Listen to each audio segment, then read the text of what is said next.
London Spring, 1818.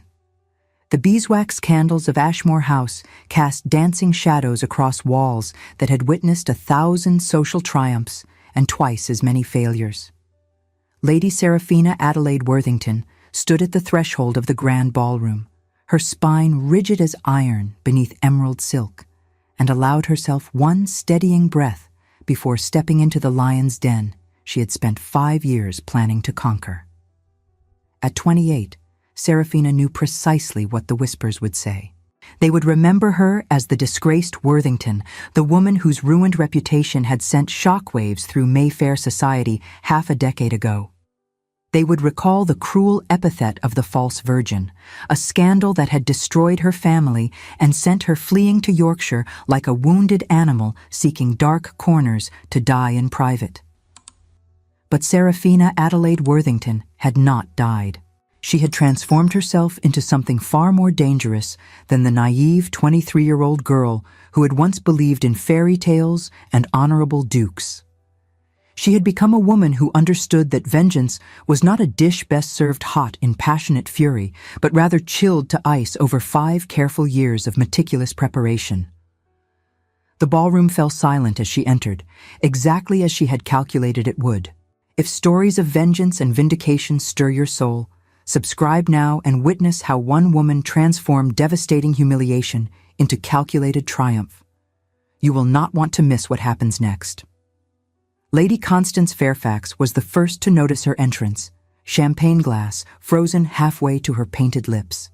Seraphina watched with quiet satisfaction as recognition dawned across her former friend's powdered face, followed swiftly by shock, then an expression that might have been regret.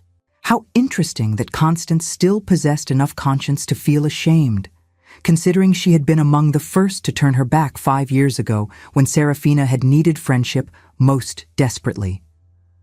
The murmurs began spreading through the assembled guests like wildfire through dry kindling, each whisper adding fuel to the conflagration of scandal that was about to consume Alexander Julian Blackwood, Duke of Ravensdale, whether he knew it yet or not.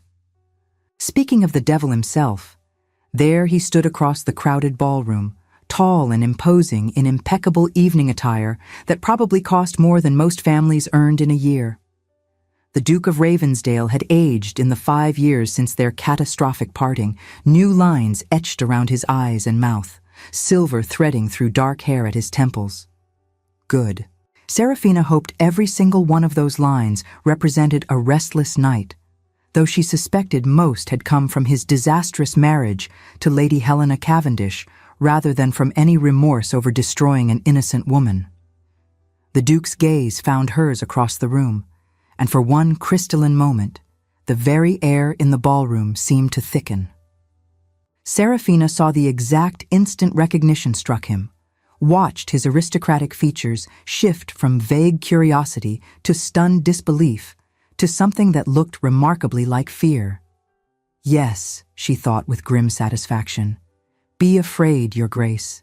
You should have killed me when you had the chance, because I spent 5 years learning exactly how to destroy you.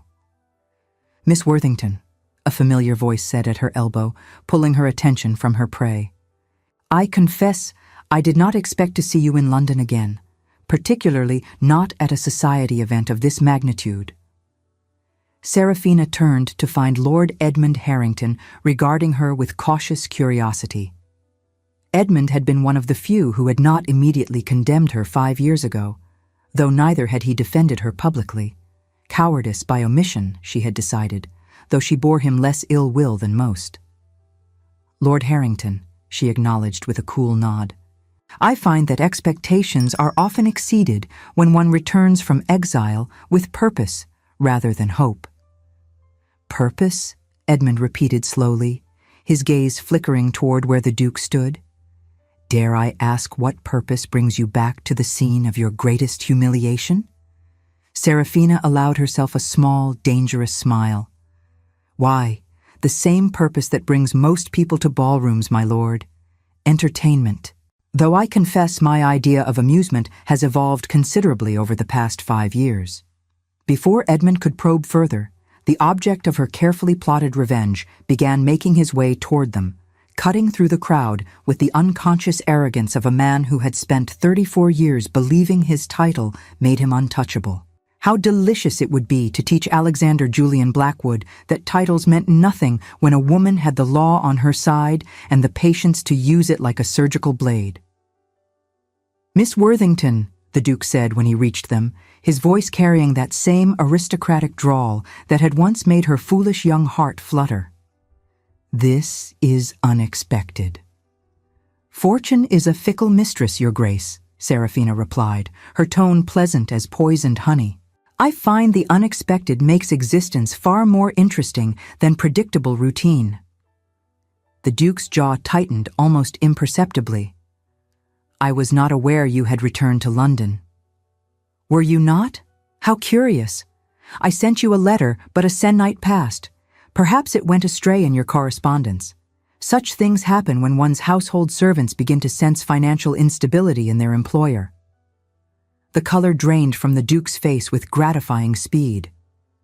Around them, several guests had stopped even pretending to engage in their own conversations, instead straining to hear this exchange between the man who had publicly destroyed a woman's reputation and the woman who had just reappeared like a vengeful ghost. "I received no letter," the Duke said stiffly. "Pity," Serafina murmured. "It contained information you would have found most relevant to your current circumstances. But no matter. I suspect we will have opportunity to discuss it in due course." She turned to Edmund with a brilliant smile that did not reach her eyes. "Lord Harrington, would you be so kind as to escort me to the refreshment room? I find myself suddenly parched." Edmund, looking torn between curiosity and self-preservation, offered his arm. "Of course, Miss Worthington," he replied. As they walked away, Serafina could feel the Duke's stare burning between her shoulder blades like a brand. Let him stare. Let him wonder.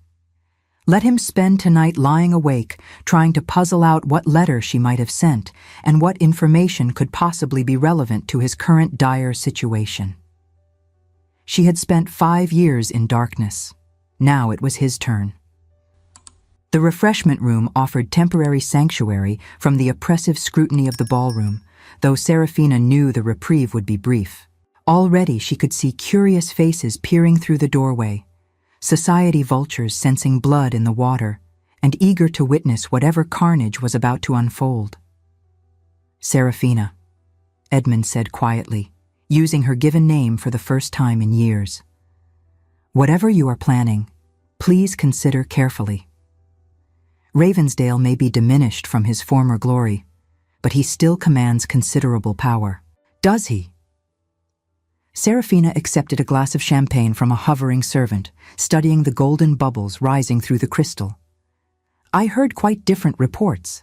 I heard that his disastrous marriage to Helena Cavendish ended in spectacular scandal, that she emptied his accounts and fled to the continent with her lover, that he is drowning in debt and desperately seeking a wealthy bride to save himself from ruin."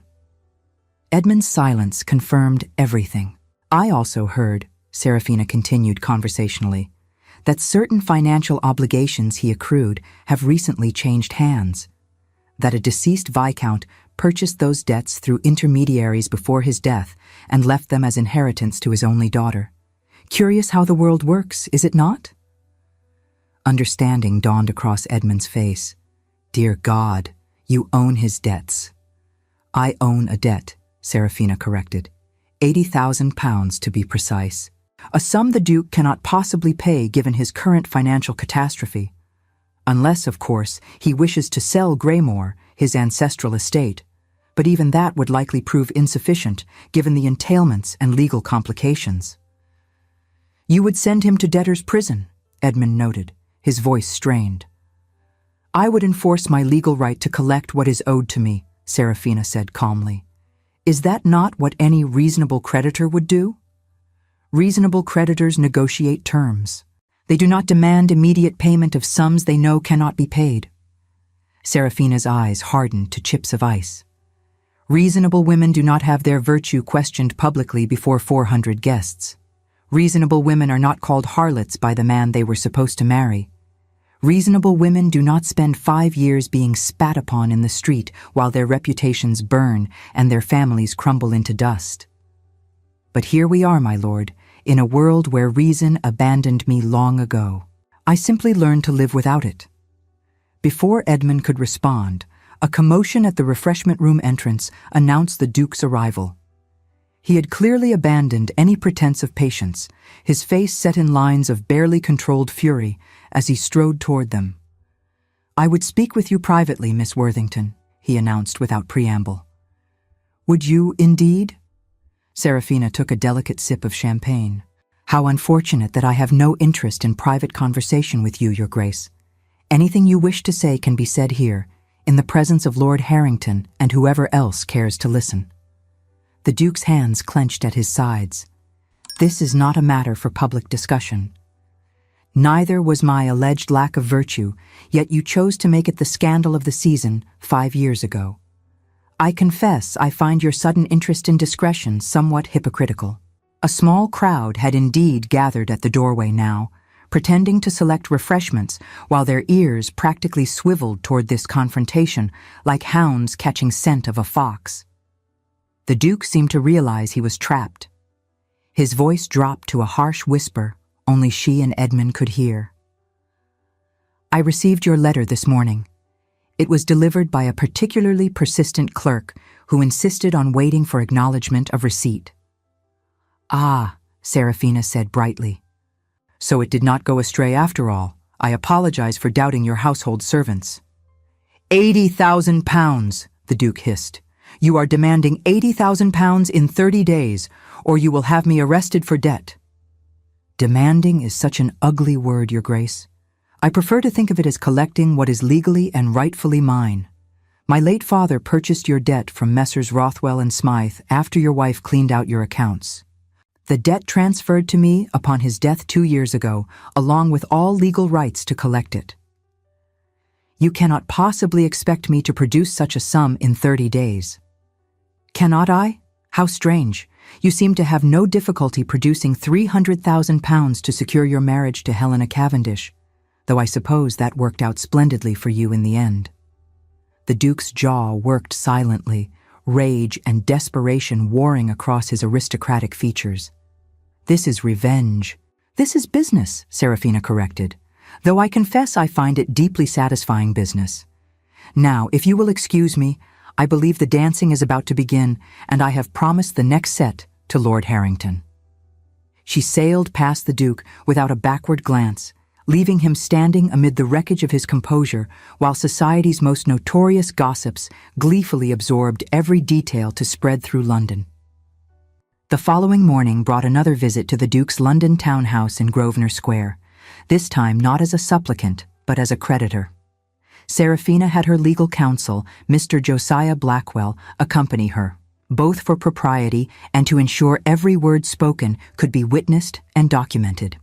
The Duke's butler, an elderly man named Simmons, showed them to a drawing room that bore subtle signs of reduced circumstances.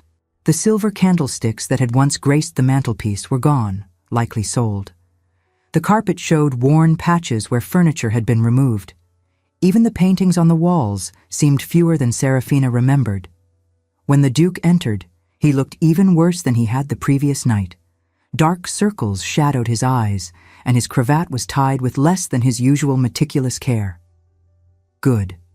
Restless nights were the least he deserved. "Miss Worthington, Mr. Blackwell," the Duke acknowledged stiffly. "I assume this visit concerns the matter discussed last evening." "It does," Serafina confirmed, settling herself on a settee with perfect composure. "My solicitor wished to review the documentation regarding your debt and discuss the terms of collection." Mr. Blackwell, a sharp-eyed man of 50 with salt and pepper hair, withdrew several papers from his leather case. "Your Grace, the debt in question amounts to £80,000, plus accumulated interest over the past 2 years. The original agreement with Messrs. Rothwell and Smythe stipulated full payment within 6 months of initial borrowing. That period has long since elapsed." "I am aware of the terms," the Duke said through gritted teeth. Then, You are also aware that my client has the legal right to demand immediate payment in full, and that failure to comply will result in your arrest and imprisonment until such time as the debt is satisfied. The Duke's face had gone gray. Imprisonment would make it impossible for me to earn any money to repay the debt. Indeed, Mr. Blackwell agreed, with lawyerly precision. A rather unfortunate circular problem, is it not? Which is why most reasonable creditors prefer to negotiate alternative arrangements. The Duke's gaze snapped to Serafina. What arrangements? He asked. Serafina examined her gloved hands as though the conversation bored her. That depends entirely on what you can offer, Your Grace. Assets, perhaps? I understand Greymore is entailed and cannot be sold, but surely you have other properties or valuables. Everything not entailed has already been sold to cover other debts Helena left in her wake, the Duke said bitterly. The woman had expensive tastes and no concept of restraint. How unfortunate that you chose wealth over character when selecting a bride, Serafina observed. One might almost call it poetic justice that greed led to your current predicament. The Duke's hands clenched on the arms of his chair. If you have come merely to gloat, Miss Worthington, please do so elsewhere. I have no patience for your theatrical reckoning today. Theatrical? Serafina's voice went cold. You think this is theater? You destroyed my life 5 years ago. You stood before 400 people and called me a liar and a woman of no virtue. You invented the vilest accusation possible against a lady to justify your own mercenary betrayal. My father died of shame. My mother retreated into a permanent state of nervous affliction. I spent 5 years being treated like contaminated goods by everyone I had ever known. She stood, advancing on him with quiet fury. I was 23 years old, Your Grace. I was a virgin, as you well knew, since you had never so much as kissed me beyond what propriety demanded. Yet you stood in that ballroom and told everyone I had given myself to another man, that I had deceived you, that I was unworthy to be your duchess. All because you met a richer heiress and wanted an excuse to break our engagement without suffering social consequences yourself. The Duke had gone very still. I cannot change the past. No, Serafina agreed, her voice deadly soft. But you can suffer in the present. And you will, Your Grace. For the next 30 days, you will feel exactly what I felt. The panic, the helplessness, the desperate searching for anyone who might help you. The growing realization that no one will come to your rescue because you brought this upon yourself. And at the end of those 30 days, when you are dragged to debtor's prison, you will finally understand what it feels like to be destroyed by someone who holds all the power. She turned to Mr. Blackwell. We are finished here. Please ensure all documentation is filed with the appropriate courts. I want everything legally unassailable when the 30 days expire. Wait, the Duke said, desperation cracking through his aristocratic composure. Serafina, please, there must be some arrangement we can make. Miss Worthington, she corrected icily, you lost the right to use my given name when you called me a harlot. Miss Worthington, then, I am begging you, name your terms. What do you want? Serafina studied him for a long moment, this man who had once held her fragile heart in his careless hands. I want what you took from me, Your Grace. I want my reputation restored. I want my family's honor returned. I want the 5 years of my life that you stole. Since you cannot provide any of those things, I will settle for watching you lose everything instead. At least then, the scales might approach balance. She walked to the door, then paused and looked back. 29 days, Your Grace. I suggest you use them wisely. The door closed behind her with quiet finality, sealing the Duke's fate. Over the following week, Serafina deployed her strategy with surgical precision. She had spent 5 years in Yorkshire doing more than simply nursing her wounds. She had studied, networked, and cultivated relationships with people who mattered. Bankers' wives who attended the same modest church she had.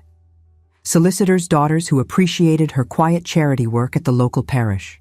Merchants who recognized her sharp mind for investment when she had carefully saved what little money her father had left her. Now those connections paid dividends. A word here to Mrs. Rothwell, wife of the senior partner at Rothwell and Smythe, about the Duke's desperate financial situation. A comment there to Lady Caroline Ashford, one of society's most prolific gossips, about how the Duke had apparently learned nothing from his disastrous first marriage. A quiet mention to Mr. Timothy Blackwell, an up-and-coming banker, that any institution extending credit to the Duke of Ravensdale would be taking on enormous risk. The whispers spread through London like ripples across a pond, each circle growing wider until the Duke's situation became the talk of every drawing room and gentlemen's club in Mayfair. "I heard he tried to borrow against the entailed property," Lady Ashford whispered behind her fan to a circle of eager listeners at Lady Millicent Harrow's card party. Seraphina, seated at an adjacent table pretending to focus on her whist hand, listened with quiet satisfaction. "Illegal, surely," Mrs. Rothwell replied with practiced shock. "One cannot borrow against entailed property without breaking the entail itself, which requires an Act of Parliament." "Desperate men attempt desperate measures," observed Lady Millicent, an older woman who had known Seraphina's family before the scandal. "Though I confess I find it difficult to muster much sympathy for Ravensdale after what he did to young Seraphina Worthington."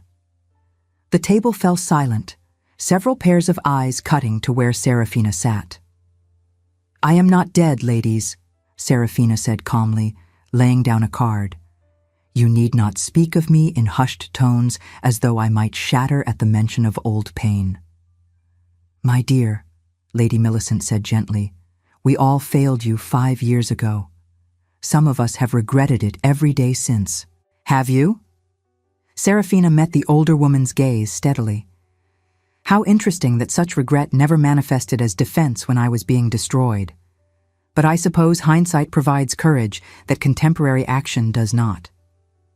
Lady Millicent had the grace to flush. "You are right to be bitter."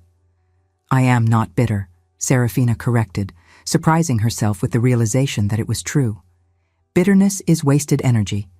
I prefer cold calculation and patient execution, which is why I am rather enjoying watching the Duke discover that actions have consequences, even for men who believe their titles make them immune." "You own his debt," Mrs. Rothwell said quietly. "My husband mentioned it, though he should not have." "I do," Seraphina confirmed.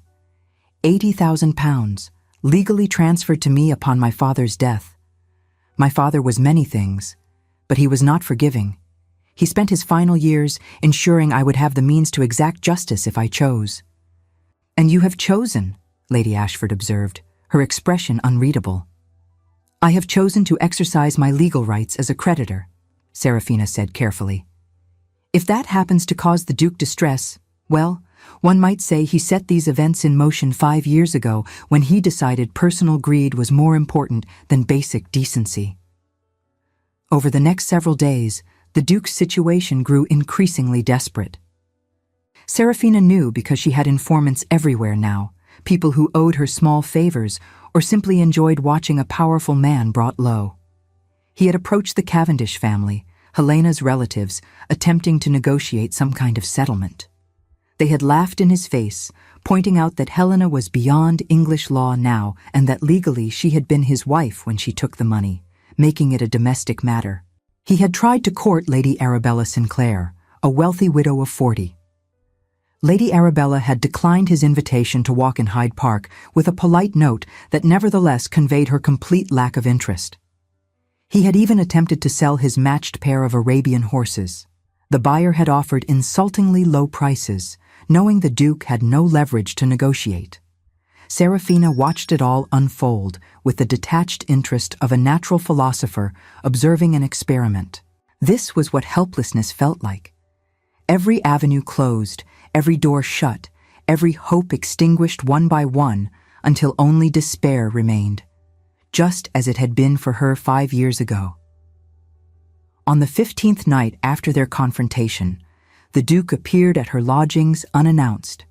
It was scandalously late, nearly 11 o'clock, and Serafina had already dismissed her maid when her elderly housekeeper knocked urgently on her chamber door.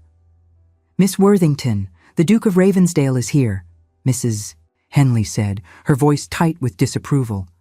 "I told him the hour was inappropriate for calling, but he insists it is urgent." Serafina considered sending him away, but curiosity won. "Tell him I will receive him in the drawing room in 5 minutes. And Mrs. Henley, please remain in the room as chaperone. I have no interest in providing him ammunition for another scandal." When she descended, still in her dressing gown, with a shawl wrapped around her shoulders, she found the Duke pacing her small drawing room like a caged animal. He looked haggard, his face gaunt, and his clothing disheveled. "Your Grace," she said coolly, taking a seat and gesturing to Mrs. Henley to position herself near the door. "This is highly irregular." "I had to speak with you," the Duke said without preamble, "away from society's eyes and ears." "Please, Miss Worthington, I am begging you to be reasonable." "Reasonable," Serafina repeated, tasting the word. "That seems to be everyone's favorite suggestion lately. Be reasonable, they say. Show mercy. Take the higher road. Curious how no one suggested any of those things to you 5 years ago when you were destroying my life." "I know what I did was unforgivable," he said, his voice low. "Do you?" Serafina leaned forward slightly. "I wonder. Because when a man truly understands the magnitude of his cruelty, he does not wait 5 years to acknowledge it. He does not wait until he is desperate and cornered and has nothing left to lose. He certainly does not show up at a woman's lodgings near midnight expecting her to rescue him from consequences he richly deserves." The Duke sank into a chair, running his hands through his hair in a gesture of pure desperation. "What do you want from me, Serafina? Tell me what I can do to fix this." "Miss Worthington," she corrected sharply. "And there is nothing to fix, Your Grace. This is not a problem to be solved through negotiation or compromise. This is justice finally being served after 5 years of delay." "Justice," the Duke said bitterly. "You call it justice to destroy a man completely." "I call it proportional response," Serafina replied. "You destroyed me completely. You made me a pariah. You killed my father as surely as if you had put a pistol to his head. So yes, Your Grace, I call your destruction justice." The Duke's face twisted with emotion, anger and desperation, and something that might have been genuine remorse, all warring for dominance. "There must be something I can do, some way to earn your mercy." "Mercy," Serafina mused. "An interesting concept. Tell me, Your Grace, when I stood before you 5 years ago at our engagement ball, when I begged you to reconsider, when I told you that your accusation was destroying me, did you show mercy then?" "No," the Duke admitted quietly. "When my mother wrote to you, pleading for you to at least issue a private retraction of your accusation, did you show mercy then?" "No," he said again. "When my father challenged you to a duel to defend his daughter's honor and you had him arrested instead, preventing him from ever defending me, did you show mercy then?" "No," the Duke said for a third time, his voice barely audible. "Then why?" Serafina asked, her tone conversational despite the fury burning beneath. "Should I show you something you never showed me?" The Duke looked up, meeting her eyes for the first time. "Because you are better than I am. Because you are the wronged party and therefore hold the moral high ground. Because showing mercy when it is difficult is what separates civilized people from monsters. How convenient for you that morality suddenly demands I be the better person when I am the one with power," Serafina observed. "Where were these noble sentiments when you held all the cards and I had nothing?" She stood, moving to the window to stare out at the dark London street. "Do you know what the worst part was, Your Grace? It was not the public humiliation, though that was certainly terrible. It was not even the social death that followed. It was the doubt." "Doubt?" the Duke asked. "I began to doubt myself," Serafina said quietly. "After months of being told I was a liar, I started wondering if somehow I had given you reason to believe such things about me. I lay awake at night, trying to remember every interaction we had ever had, searching for the moment where I might have deserved what you did to me.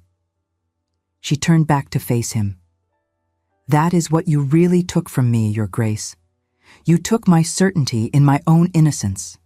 You made me question my own memories. It took me 3 years to reclaim that certainty, to remember that I had done nothing wrong, that you had simply invented a convenient lie to justify your greed. The Duke had gone very pale. I am sorry. Those words are inadequate, I know, but I do not have better ones. I am desperately, profoundly sorry for what I did to you. Are you sorry you did it? Serafina asked. Or sorry that you are now facing consequences for having done it? The Duke opened his mouth, then closed it again, apparently unable to answer with anything but honesty. I do not know. Perhaps both. Perhaps I am too selfish to know the difference. At least you are honest about that much, Serafina acknowledged. But your belated self-awareness does not change anything. You set these events in motion 5 years ago. I am merely the instrument through which they reach their inevitable conclusion. Please, the Duke said, and there was something broken in his voice now. Is there truly nothing I can do? No act of contrition or public apology that would satisfy you? Serafina considered him for a long moment. There is one thing you could do. Hope flared in the Duke's eyes. Name it, he said. Kneel, Serafina said quietly. What? Kneel before me and beg for mercy the way I begged you 5 years ago. Plead the way I pleaded when you accused me in front of everyone I knew. Humble yourself as I was humbled. The Duke stared at her, hope dying as quickly as it had kindled. You want me to abase myself for your entertainment. I want you to feel what I felt, Serafina corrected. I want you to understand what it is to beg someone for mercy and receive none. To be reduced to nothing but desperate pleading while someone who holds all the power looks down at you with contempt. The Duke's jaw worked silently, pride and desperation battling across his aristocratic features. Finally, he spoke, his voice rough with suppressed emotion. I would rather die. That can be arranged as well, Serafina said coolly. Debtor's prison is not known for its healthful conditions. Many men go in and never come out. Damn you, the Duke breathed. I was damned 5 years ago, Your Grace. I am simply ensuring you share the experience. Now get out of my home. You have 14 days remaining. I suggest you use them to make peace with whatever God you believe in, because he is the only one who might show you mercy. I certainly will not. The Duke rose unsteadily, pausing at the threshold. You have become cruel, he said quietly. No, Serafina replied. I have simply learned from an excellent teacher. Good evening, Your Grace. The door closed behind him with quiet finality, and Serafina returned to the window. Her hands were trembling slightly, she noticed with distant surprise. Even after 5 years of preparation, confronting the man who had destroyed her still cost something. Mrs. Henley approached silently, placing a gentle hand on her shoulder. You are doing the right thing, Miss Worthington. That man deserves everything coming to him. I know, Serafina said softly. So why does it feel like I am losing pieces of myself in the process? Because revenge is not free, child. It costs the avenger as much as the target. But some debts must be paid regardless of price. Serafina nodded, still staring out at the empty street where the Duke's carriage had disappeared. 14 days. 14 days until justice was finally served. She wondered why that knowledge did not bring more satisfaction.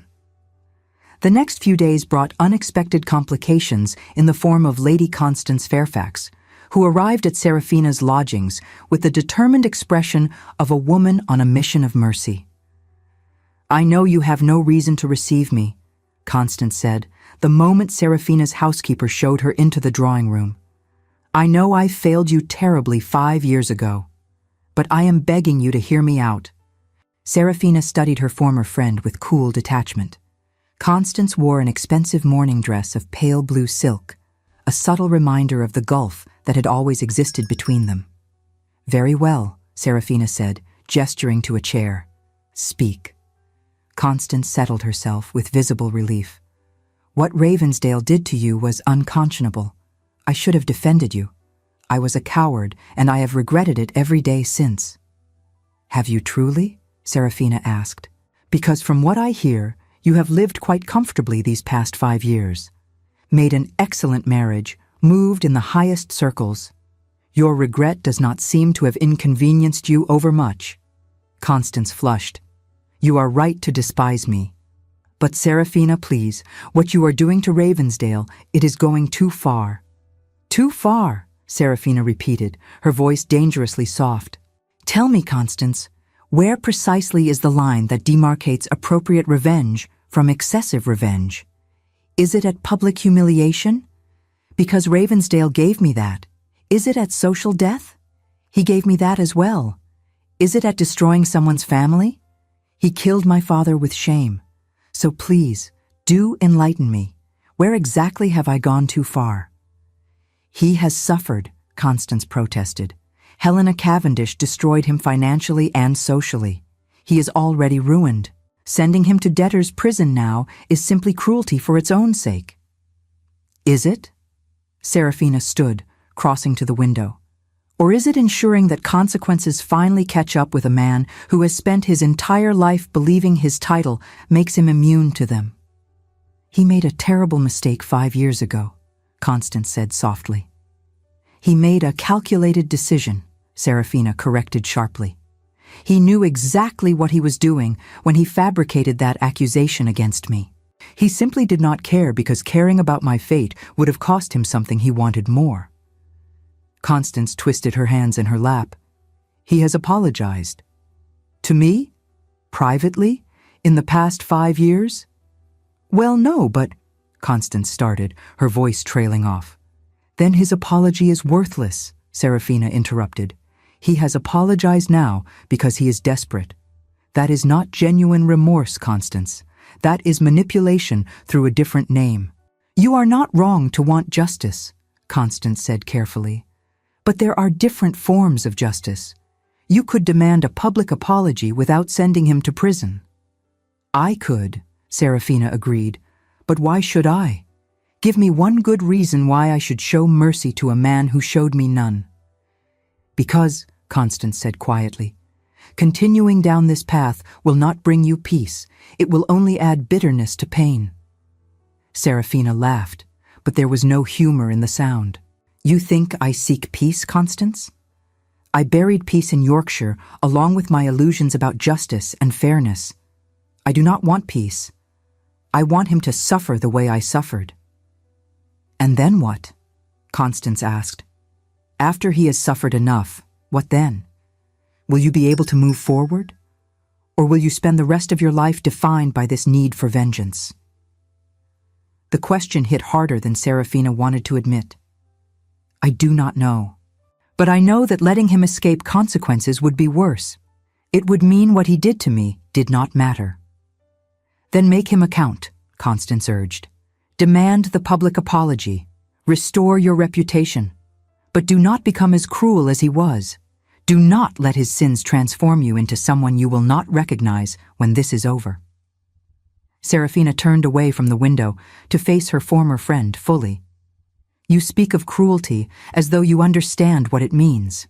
Cruelty is standing before 400 people and having the man who promised to marry you call you a harlot. Cruelty is being spat upon in the street by people who once called you friend. Cruelty is watching your father die of shame." She advanced on Constance, who shrank back in her chair. "You want to talk to me about cruelty? About mercy? About being the better person? Then perhaps you should have been having these conversations 5 years ago when they might have actually mattered. But you were not there, Constance. You chose comfort over courage." Tears were streaming down Constance's face now. "You are right. I failed you. And I have no right to ask you for anything. But I am asking anyway. Not for Ravensdale's sake, but for yours. Please do not let his actions poison you." "What I am," Serafina said quietly, "is a woman who survived being destroyed. What I am, Constance, is done being the sacrificial lamb on the altar of other people's comfort." She walked to the door and opened it. "Thank you for your visit, Lady Fairfax. Please see yourself out, and do not trouble yourself to call again. We have nothing more to discuss."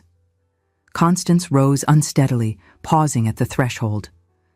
"I hope someday you find whatever it is you are truly searching for, Serafina, because I do not think it is vengeance." "Then it is fortunate your opinion no longer matters to me," Serafina replied coolly. The 28th day arrived with London society in a state of fevered anticipation. Word had spread that Miss Serafina Worthington's 30-day deadline for the Duke of Ravensdale to pay his £80,000 debt was coming due. Speculation ran rampant about whether the Duke would somehow produce the money, whether Miss Worthington would relent, or whether London was about to witness the unprecedented spectacle of a Duke being dragged to debtor's prison. Serafina knew exactly what was going to happen. Tonight was Lady Ashmore's annual spring ball, the same event where her life had been destroyed 5 years ago. She dressed with particular care, choosing a gown of deep crimson silk that would have been considered scandalously bold for an unmarried woman. Let them talk. She was done caring what society thought appropriate for her. When she arrived at Ashmore House, a hush fell over the assembled guests. Hundreds of faces turned toward her, curiosity and anticipation written across everyone. The Duke stood near the center of the ballroom. He looked gaunt, but he held himself with a kind of desperate dignity that was almost admirable. Their eyes met across the crowded room, and Serafina saw resignation there. He knew what was coming. Serafina began walking toward him, the crowd parting before her like water before the prow of a ship. She could hear the whispers following in her wake. "Miss Worthington," the Duke said when she reached him, his voice carrying to the edges of the silent ballroom, "I assume you have come for your answer?" "I have come," Serafina replied, her voice clear and composed, "to collect what is owed to me." "I cannot pay the debt," the Duke said simply. "I have exhausted every avenue. I cannot produce £80,000 in the time allotted." "I am aware," Serafina said, "which means tomorrow morning a warrant will be issued for your arrest and you will be taken to debtor's prison until such time as the debt is satisfied." Murmurs rippled through the watching crowd. The Duke nodded slowly. "I understand. Before that happens, however, there is something I need to say, something this entire assembly needs to hear." He turned to face the crowded ballroom. "5 years ago," the Duke said, his voice projecting with the trained authority of a man accustomed to being heard, "in this very ballroom, I committed an act of tremendous cruelty. I stood before 400 guests and accused Miss Serafina Worthington of deception. I claimed she was unworthy to be my wife." The ballroom had gone utterly silent. "I lied," the Duke continued, his voice rough with emotion. "Miss Worthington was entirely innocent of any wrongdoing. I fabricated my accusation because I had met another woman whose fortune exceeded Miss Worthington's considerably. I invented the vilest lie I could conceive, knowing it would destroy Miss Worthington's reputation while freeing me to pursue a wealthier bride." Gasps erupted throughout the room. Serafina stood frozen, unable to process what was happening. "My greed destroyed an innocent woman's life," the Duke said, meeting the shocked stares of London's elite without flinching. "My actions drove her father to an early grave. I exiled Miss Worthington from society and subjected her to 5 years of undeserved shame. And I did all of this for money that I eventually lost anyway." He turned back to Serafina. "I do not deserve your forgiveness. I do not deserve your mercy. I deserve every consequence you have planned for me. But I needed these people to know the truth before I disappear into prison. I needed them to understand that you were innocent and that every moment of suffering you endured was caused by my lies."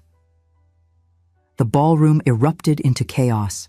Serafina heard snatches of conversation, people declaring they had always suspected, others admitting their shame at having condemned her so readily. Through it all, Serafina stood motionless. This was not the plan. She had not anticipated a public confession. "Your Grace," she said finally, and the room fell silent once more. "Your confession, though belated by 5 years, is noted." "I expect nothing from it," the Duke said. "I simply could not go to prison without ensuring the truth was known." Serafina studied him. She saw something different in his face now, something that looked almost like genuine remorse rather than simply the desperation of a cornered man. "You have made your confession public," Serafina said slowly. "You have admitted your lies and taken responsibility for destroying my reputation. That is more than I ever expected from you, though far less than you owed me." "I know," the Duke said quietly. "However," Serafina continued, "I am not an unreasonable woman. I am willing to negotiate terms regarding your debt, provided certain conditions are met." Hope flickered in the Duke's eyes. "What conditions?" he asked. "First," Serafina said, raising her voice, "you will sign a written confession detailing exactly what you did and why. This confession will be published in every major newspaper in London, so that my vindication is as public as my humiliation was." "Agreed," the Duke said immediately. "Second, you will donate £20,000 of the £80,000 debt to the Worthington Institution for Orphaned Girls, a charity I intend to establish in my father's memory." The Duke paled, but nodded. "Agreed, though I will need time to raise such funds." "You will have 1 year," Serafina said, "during which time the debt will be considered in abeyance, provided you make good faith efforts to repay." Relief washed across the Duke's face. "And the remaining 60,000? Serafina allowed herself a small, cold smile. "The remaining £60,000 will be forgiven, Your Grace, on one final condition." "Name it," the Duke said desperately. "That you spend the rest of your life remembering what it cost you to underestimate and destroy a woman you believed powerless. That every time you look in a mirror, you remember the woman whose life you tried to ruin and who held your fate in her hands and chose mercy over vengeance. Not because you deserved it, but because I refused to become the monster you tried to make me into." She took a step closer to him, her voice dropping so only he could hear. "You will live, Your Grace, but you will live with the knowledge that I owned you completely and chose to let you go. That is the burden you will carry. Not prison, but the unbearable weight of unearned mercy from someone you wronged beyond measure." The Duke's face had gone completely white. "Why?" he asked hoarsely. "Why show me any mercy at all?" Serafina considered the question carefully. "Because destroying you will not bring back my father or restore the 5 years I lost. And because I want to move forward with my life rather than remain trapped in the past." She raised her voice again to address the room. "Let it be known that the debt between myself and the Duke of Ravensdale will be settled according to the terms I have outlined. His Grace will retain his freedom and his property, but he will spend the rest of his life working to repay both his financial debt and his moral one." Turning back to the Duke, she extended her hand. "Do you accept these terms, Your Grace?" The Duke stared at her hand for a long moment, then took it. "I accept, and I swear on whatever honor I have remaining that I will fulfill every condition you have set." "See that you do," Serafina said coldly, "because if you fail, I will not be so merciful a second time." She released his hand and turned to walk away, but his voice stopped her. "Miss Worthington, may I know one thing? How did you survive?" Serafina looked back at him over her shoulder. "I survived because I had no choice. I endured because the alternative was to let you win. And I emerged strong because pain, when it does not kill you, has a way of forging steel from soft iron. You taught me that, Your Grace, though I doubt you intended the lesson."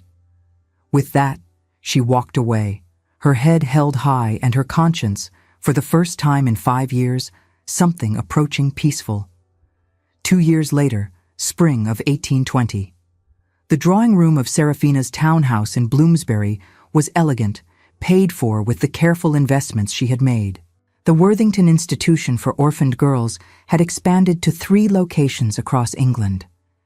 Serafina herself stood at the window watching carriages pass. She wore a gown of soft gray silk. She looked, by all accounts, like a woman who had finally found peace.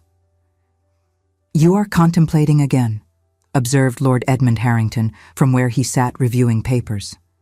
Edmund had become her trusted advisor and closest friend. "An important distinction," Serafina replied with dry humor. "You are thinking about Ravensdale," Edmund said gently. "I am thinking about the woman I was 5 years ago. I am wondering if I would like her, that girl who believed in fairy tales."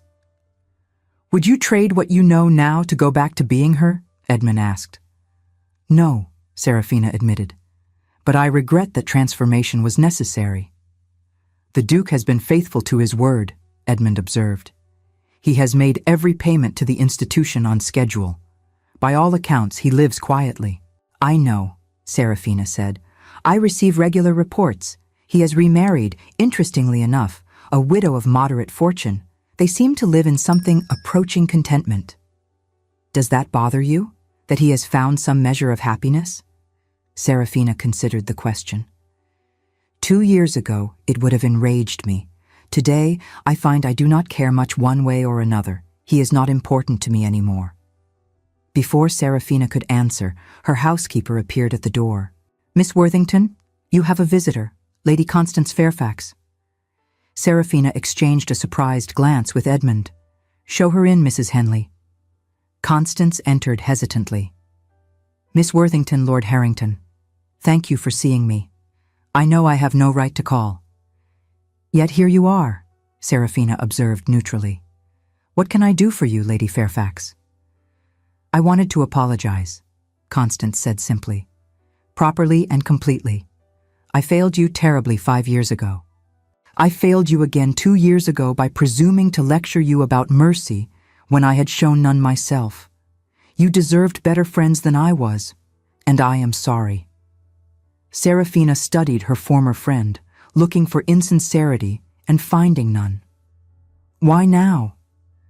"My daughter," Constance said quietly. "She is 16 now. I realized I was teaching her that reputation matters more than character, that it is acceptable to abandon friends. I was teaching her to be like I was." Constance's eyes filled with tears. "I could not bear it. So I told her about you.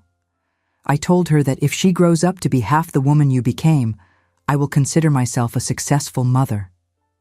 Serafina found herself unexpectedly moved. "What did she say?" "She asked if she could meet you," Constance admitted. "She wants to offer her patronage to your institution. She says she wants to learn from someone who understands that character matters more than reputation." "Your daughter sounds wise beyond her years," Serafina said softly. "I am here to ask if you might allow my daughter to learn from your example," Constance replied. Serafina exchanged a long look with Edmund. "Forgiveness is complicated," Serafina said finally. "It is something earned gradually through changed behavior. But I am willing to give you the opportunity to earn it, if you truly mean what you say." Hope bloomed across Constance's face. "I do. I swear I do." "Then yes, your daughter may assist at the institution, and you may call again, though I make no promises beyond that." "That is more than I deserve," Constance said. "Thank you, Serafina." After Constance left, Edmund smiled at Serafina with obvious approval. "That was well done." "It was necessary," Serafina replied. "If I want to truly move forward, I need to be able to forgive those who failed me." "And Ravensdale?" Edmund asked. "Have you forgiven him?" Serafina thought about that for a long moment. "No," she admitted, "but I have released him. He no longer occupies space in my mind. He is simply a man I once knew who caused me great pain." "That seems healthy," Edmund observed. "It seems exhausting," Serafina corrected wryly. "Some days I miss the clarity of pure anger." "But you would not go back," Edmund said with certainty. "No," Serafina agreed, "because as difficult as forgiveness is, I prefer the woman I am becoming. This woman is stronger still because her strength is tempered by wisdom." That evening, Serafina attended a small dinner party at the home of Lady Millicent Harrow. The guest list was modest, including the Duke and Mrs. Catherine Ashford. Serafina had not seen the Duke in person since that night at Lady Ashmore's ball. He looked older, certainly, but also somehow more substantial. When their eyes met, the Duke inclined his head in respectful acknowledgement. Serafina appreciated that restraint. She found she could tolerate his presence without the visceral anger she once would have felt. Dinner was a pleasant affair. Serafina found herself seated between Edmund and a Professor Blackwell, who proved to be a fascinating conversationalist with progressive views on education. It was only after dinner that circumstances forced a more direct confrontation. Serafina was examining an art collection when she felt a presence at her elbow. "Miss Worthington," Mrs. Catherine Ashford said quietly, "might I have a word?" Serafina turned to face the Duke's wife, a handsome woman with intelligent gray eyes. "Mrs. Ashford, how may I help you?" "I wanted to thank you," Catherine said simply, "for showing mercy to my husband. I know what he did to you. He has been completely honest with me about his past sins. And I know that without your decision, he would likely have died in prison." Serafina was not sure how to respond. "I did not spare him for his sake, Mrs. Ashford. I made the choice that seemed right for my own peace of mind.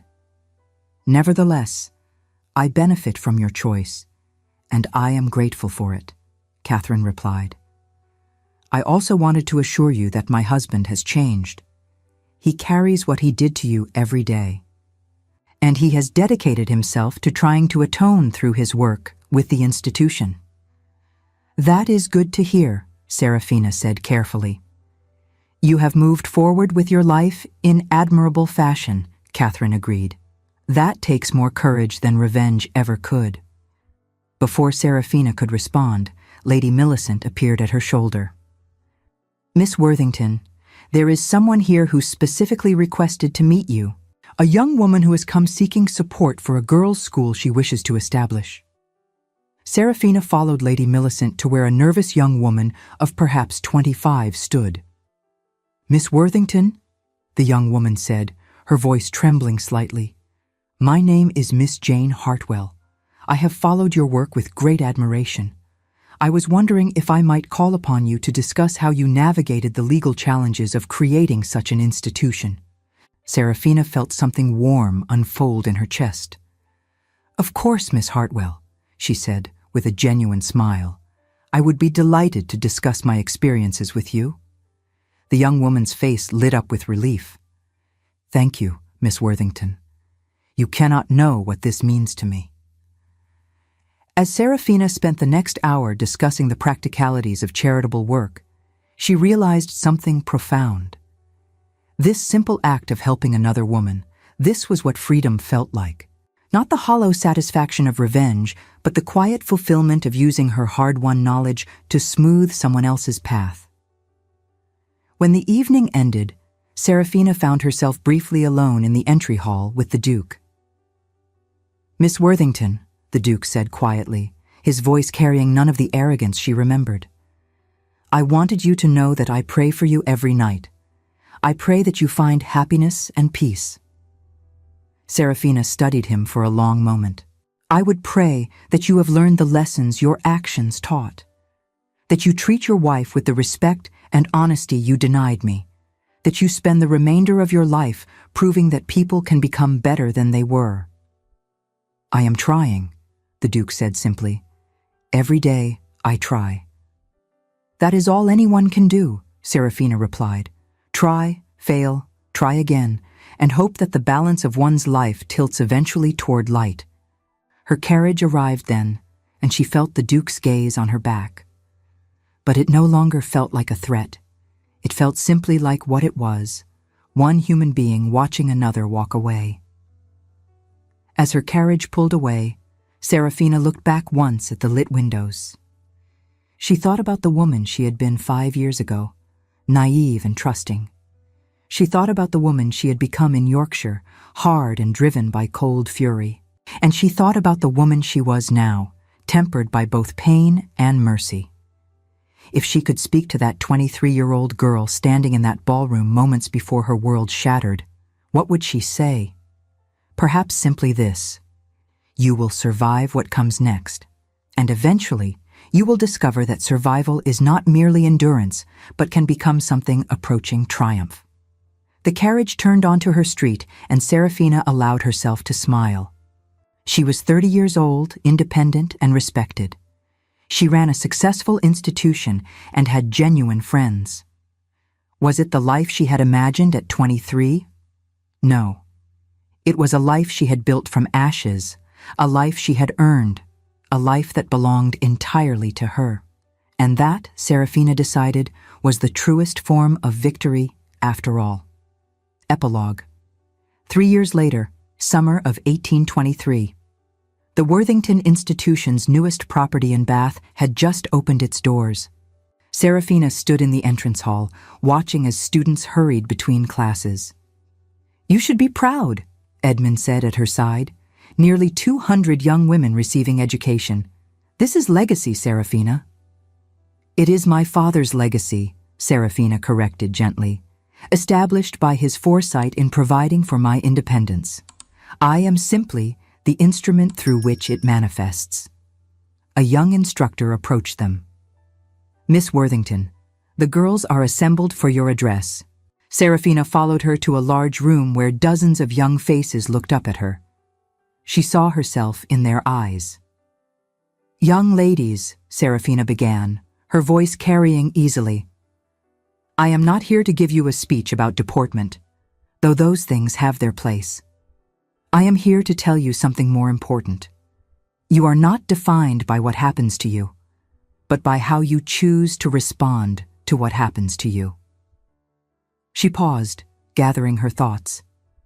"Many of you have faced hardships, limitations imposed by circumstances beyond your control. Some of you have been told you are worthless. I am here to tell you that those voices are lies." A murmur ran through the assembled students. "I know they are lies," Serafina continued, "because they were said to me. I was told my life was over. I believed those voices for a time, but eventually I discovered something crucial. The only person who gets to define what you become is you." She smiled at their rapt faces. "You will face obstacles. When that happens, I want you to remember something. The woman standing before you today was publicly humiliated and left with almost nothing. Yet here I stand, having built something meaningful from ruins. If I can do that, imagine what you can do with your lives." After the address, Serafina remained behind, lost in thought. She was 33 years old now. Her mother had passed peacefully in her sleep the previous winter. Serafina had said her goodbyes without bitterness. "Miss Worthington, there is someone here to see you," the instructor said. "Lord Edmund Harrington, accompanied by the Duke of Ravensdale." Serafina felt a flicker of concern. "Show them to the private sitting room." When she entered the sitting room, she found Edmund and the Duke standing by the window. Both men turned as she entered. "Miss Worthington," Edmund began without preamble, "please forgive this unexpected visit. We have come on a matter that requires both our presences." "I am intrigued," Serafina said, gesturing for them to sit. "Please explain." The Duke cleared his throat uncomfortably. "Miss Worthington, I have recently come into possession of some information regarding who was truly responsible for certain events." Serafina felt her spine stiffen. "I am not interested in reopening old wounds, Your Grace." "Please," the Duke said quietly. "Hear me out." He withdrew a letter from his pocket. "I discovered this among my late aunt's papers. It is a letter she wrote, confessing her role in orchestrating events that led to my marriage to Helena Cavendish." Serafina took the letter, scanning the cramped handwriting. As she read, her blood ran cold. The letter detailed how the Duke's aunt had deliberately arranged for him to meet Helena. More damningly, she had fed him false information suggesting that Serafina's family fortune was far less substantial than publicly believed. "I do not understand," Serafina said slowly. "Even if your aunt manipulated circumstances, you still made the choice to fabricate that accusation against me." "I did," the Duke agreed miserably. "But I want you to understand that I was operating under false information. My aunt had forged documents suggesting your father had secret debts. I thought you had deceived me. So you decided to accuse me of far worse to justify breaking our engagement," Serafina said coldly. "Your aunt's machinations do not excuse your actions, Your Grace." "I know," the Duke said. "I am not here seeking absolution. I am here because you deserve to know the full truth." Edmund spoke for the first time. "Serafina, there is more.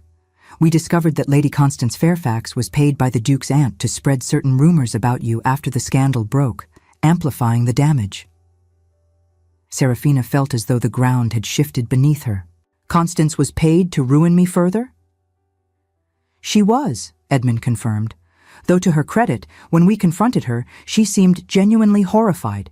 She claims she was told the rumors were true. "This is too much," Serafina said quietly. "Why are you telling me this now?" "Because you deserve the complete truth," the Duke said simply. "And because," Edmund added gently, "we thought you might want to know that the people who conspired to destroy you have largely destroyed themselves. The Duke's aunt died in penury. Lady Constance's marriage ended badly. Helena Cavendish died of fever last year, alone and destitute." Serafina sat in silence for a long moment. Part of her wanted to feel vindicated, but mostly she just felt tired. "Thank you for telling me," she said finally. "I appreciate knowing the full scope of what happened. But I need you both to understand something. I have built a life that is meaningful, and I have no interest in reopening wounds that have finally begun to heal." "We understand," Edmund assured her. The Duke stood, preparing to leave. "Miss Worthington, I want you to know that my final payment to your institution will be made this month. The £20,000 will be paid in full, 7 months ahead of schedule.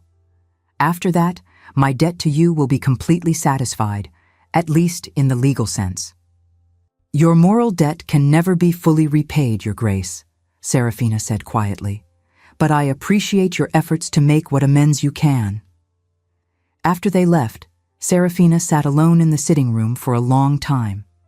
She thought about all the people who had played roles in her destruction, and she thought about forgiveness. She had released the Duke from the cage of her anger, but could she forgive him knowing he had been partially manipulated? In the end, Serafina decided it did not matter. Forgiveness was not about determining degrees of guilt. Forgiveness was about choosing to move forward unburdened by the weight of old anger. She had released the Duke not because he deserved it, but because she deserved the freedom that came with letting go. That night, Serafina found herself thinking about the path that had brought her here. If she could speak to that 23-year-old girl, "You will survive what comes next. And eventually, you will discover that survival can become something approaching triumph." To the woman in Yorkshire exile, channel your pain into purpose. Build something from the ashes.